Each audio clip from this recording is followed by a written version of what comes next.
గారు నీకేమో పింఛని ఇంటింటికి తెచ్చిమని చెప్తున్నాడు. అయితే జగన్మోహన్ రెడ్డి మీకు ఇవ్వాల్సిన డబ్బులు తీసుకుని పోయి వైసీపీ వాళ్ళ నాయకులు ఉంటారు కదా, వర్కులు చేసిన వాళ్ళకి ఇచ్చేసినారు.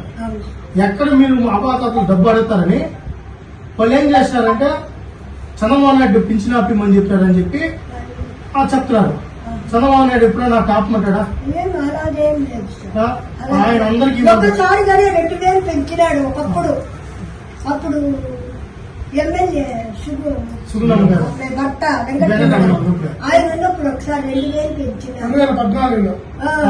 2000 ఇస్తాను, మళ్ళా 3000 ఇస్తానని ఆయన ఇప్పుడు కూడా 4000 తెచ్చి మీ ఇంటికే తెచ్చిస్తాను అంటున్నాడు.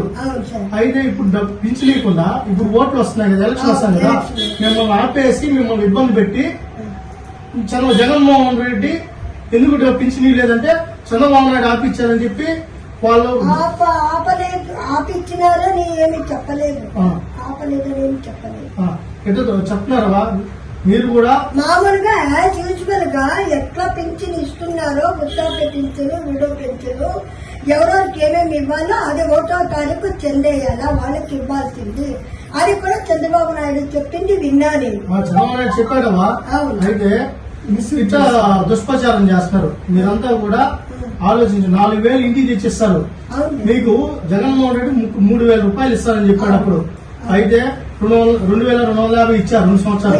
50 పెంచుతూ వచ్చాడు.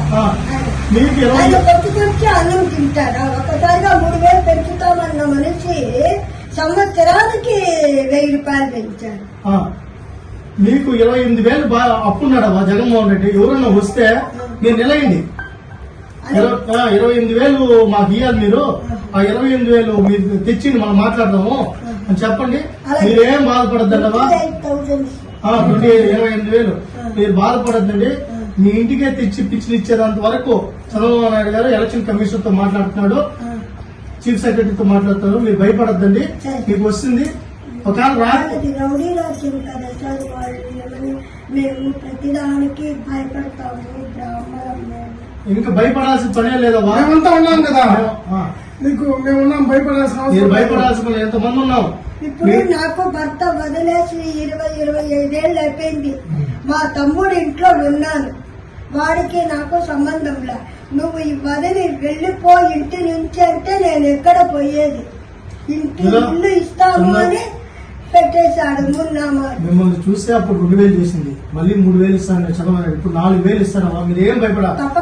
మేమందరం ఉన్నాం. మీ జోలికి ఎవరైనా వస్తే మేమందరం వస్తాం. మీరు భయపడాల్సిన పనిలా. మీరు ఎవరైనా వస్తే మాకు 28,500 అప్పున్నారు. మీరు పింఛను అంత కొద్దిగా ఇస్తున్నారు. ఎందుకు డబ్బులు ఎత్తుకుపోయి మాకు ఇవ్వాల్సిన డబ్బులు ఎందుకు మీ కాంట్రాక్టర్కి ఇచ్చారని అడగండి. అడిగి ప్రశ్నించండి. మీ ఇంటికి మీకు వస్తుంది. మీరు వెనక్కి ఇబ్బంది పడాల్సిన పనిలా. 3వ తారీఖు ఏమైనా మెసేజ్ వస్తే మా తమ్ముడు చెప్తే అక్కడ సచివాలయం ఉంటారు. మేము కూడా మీకు ఉంటాము. మీకు ఏ ఇబ్బంది లేకుండా మీరు జాగ్రత్తగా ఉంటే మేము అందరం కూడా ఉంటాము. అలాగే సార్, ఆగండి అంటారు. మాకు ఇల్లు లేదు. ఏం బాధపడద్దావా?